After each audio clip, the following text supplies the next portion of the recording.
Welcome to another installment of the AMSOIL Information Series. I'm Rob Stenberg, and we've got a special story to tell you today. With me, Mr. Len Groom, Technical Product Manager for Power Sports at AMSOIL. Len, thanks for being here today. Thanks, Rob. And I know we've got a great story. What do we got in front of us here?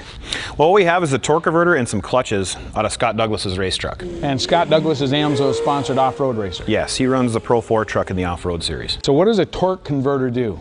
Well, the torque converter is basically a fluid coupling between the engine and the transmission.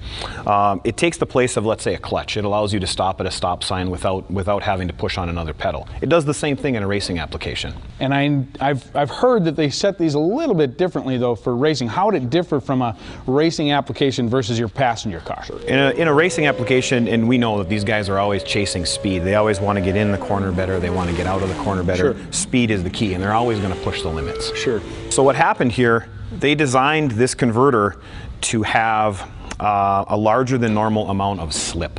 And that means that the engine and transmission wouldn't be at the same speed. The converter is what's called slipping. And anytime the converter or any part slips, heat is going to be the result. So you wouldn't normally do that in a passenger car, but for racing, it has its advantages. Sure, there's always going to be a trade-off. The more slip, the more heat. But if it's fast, it might be worth it. Okay, so what happened with this particular converter? So Scott knew that this was a loose setup, and he knew that it was going to build heat, but the truck was extremely fast, so they ran it anyway.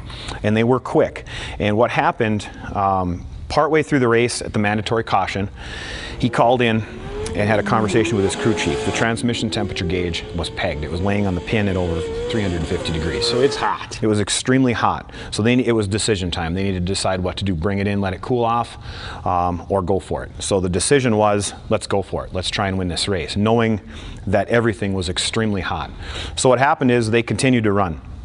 The transmission was shifting normal, everything was working just fine, but what actually happened was a mechanical coupling on the transmission cooler line failed. That means the rubber line goes into a metal fitting.